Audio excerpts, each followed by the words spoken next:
Alright, good morning. We're gonna talk right now about the power of now. And the power of now is a really, really empowering force, because it's always right now. It's always right now. It's right now. Right now, what are you experiencing? Are you experiencing a life that you enjoy? Or are you experiencing a lot of drama? Are you experiencing a lot of disempowering experiences?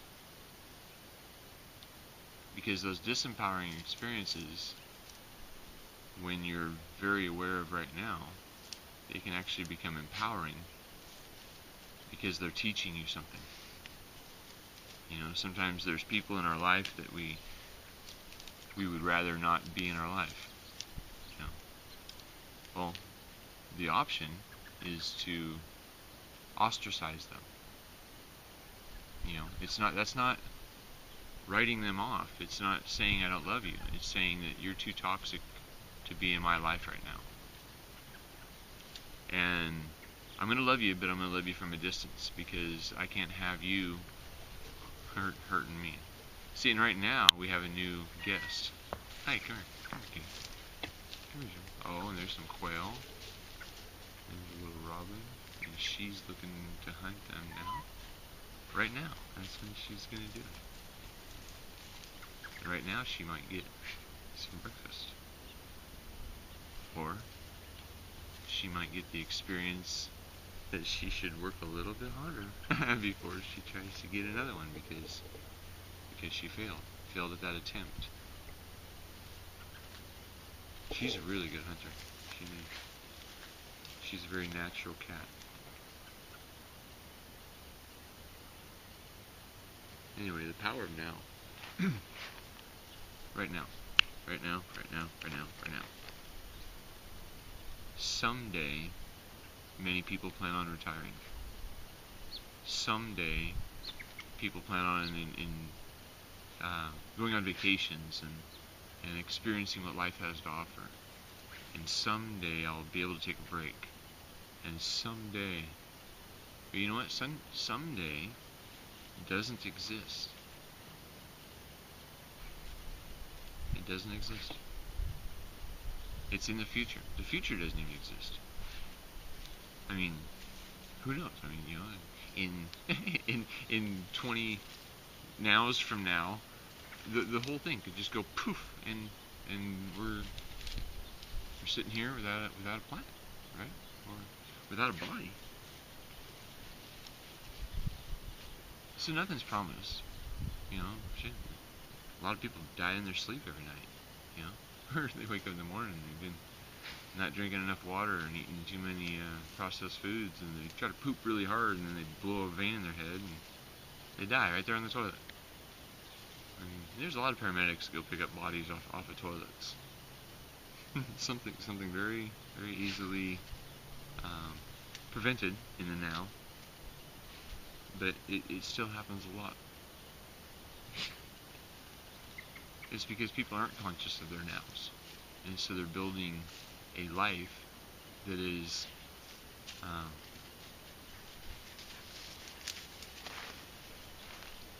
they're building a life that they find undesirable, because they're focused on yesterday, and you can't change that.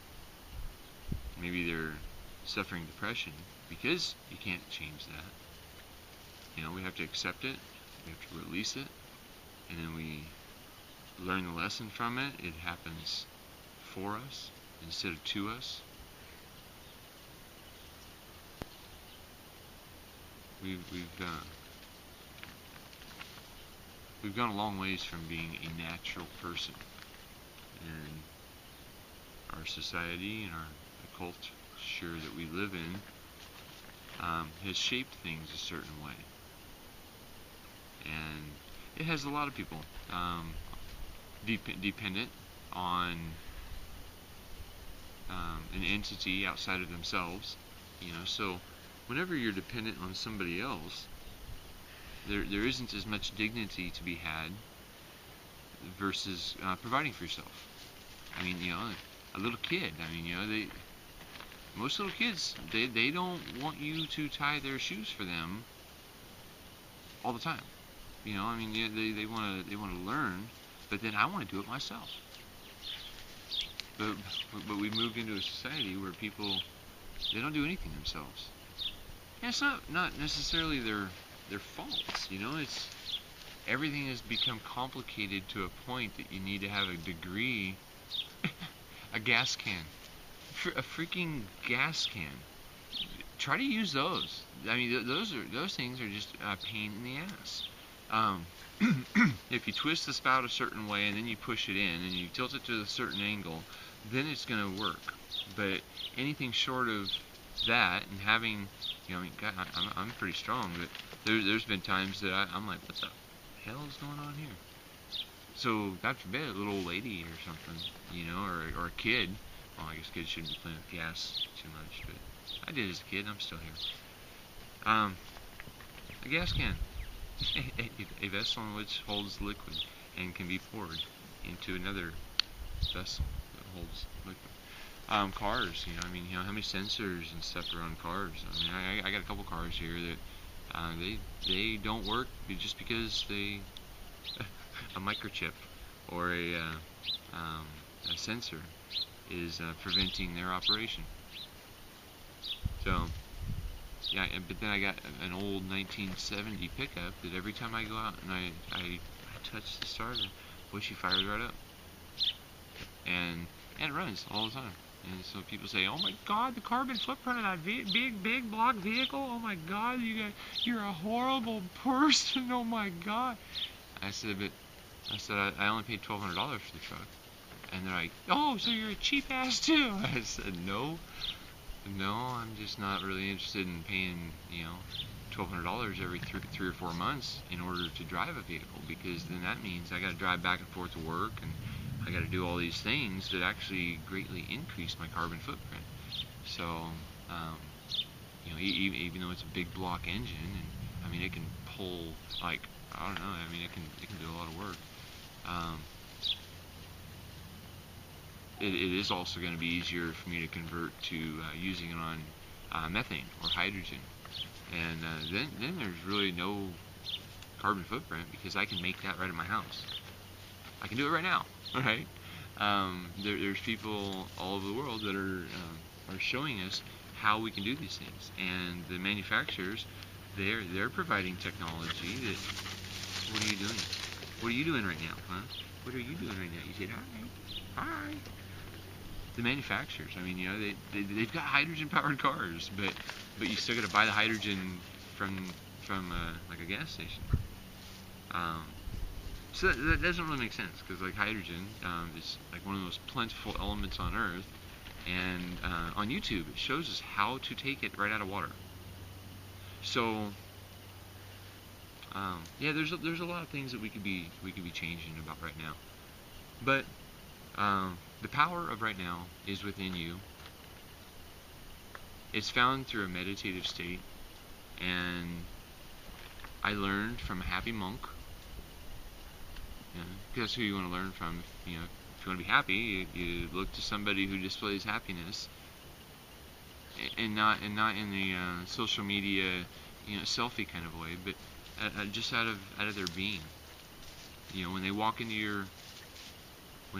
your influence,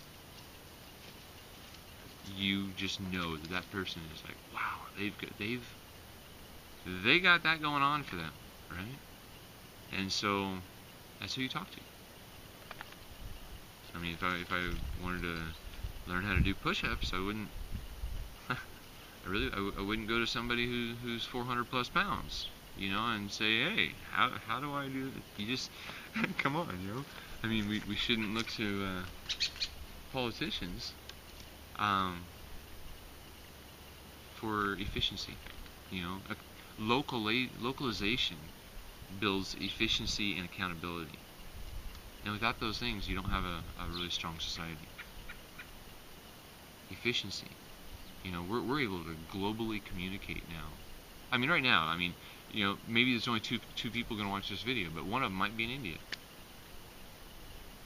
So if we use the internet to globally connect and share the ideas in every aspect of our lives that has made living life efficient, well, then we can locally act and we can really accomplish change. I mean, people they try to elect a guy 4,000 miles away because he says, I want change. And man, we got a lot of change. We've lost a lot of freedoms, and not because of him. It's he's limited in his ability. The president. Everybody looks to the president to save them. No, you gotta save your damn self. You gotta save your damn self. You're supposed to love yourself.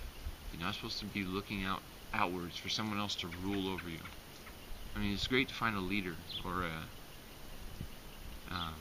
there's spiritual leaders. There's mechanical engineers who are leaders in that direction.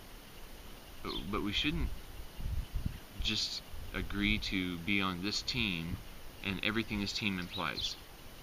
We should only be doing things that are morally aligned, ethically, and the whole principle. Would you want it done to you? So anyway, this Power of Now, the 1-second meditations that the monk taught me. He said all you have to do is control the two things that you can most easily control: your mind and your body. And you're only doing it right now. So, oh, hi, you're back again. I didn't know. Okay, so the first thing you can do is you can control your breath. And you can do it in a way that is most beneficial for you. So, breathing in through your nose, slow and steady, filling up your belly first and into your chest. For about a slow count of 4, like a 1, 2, 3, 4, 1, 2, 3, 4, 1, 2, 3, 4. Inhale, hold, and out breath. Okay, and while you're doing that, you're oxygenating your body a lot better. You're expelling the carbon dioxide. You're exhaling through your mouth. You're removing heat, which is energy. You're calming yourself and you're centering yourself. And when you calm and center yourself, then you can also say, okay, well, what else can I do right now? And I can think about, well, how do I feel about what's happening right now? And if I take what I feel about what's happening right now, and if I felt that it was happening to me and I didn't like the experience, I have to recognize my options. And my options might be to walk away from the situation. Or my options might be to no longer give somebody my energy. But if we can learn the lesson or the humor out of every situation that happens for us, then it happens for us. And we can make the new choices based on the new pattern that we've established. So, anyway, the power of now, it happens with the breath and the thought. Right? Yeah, he's always happy. And he's a camera hog. Right, Hoss? Huh? He's a good boy. Yeah? Alright. So, okay, so I guess, are we done? Yeah, we're done. The power of now is yours. Take it.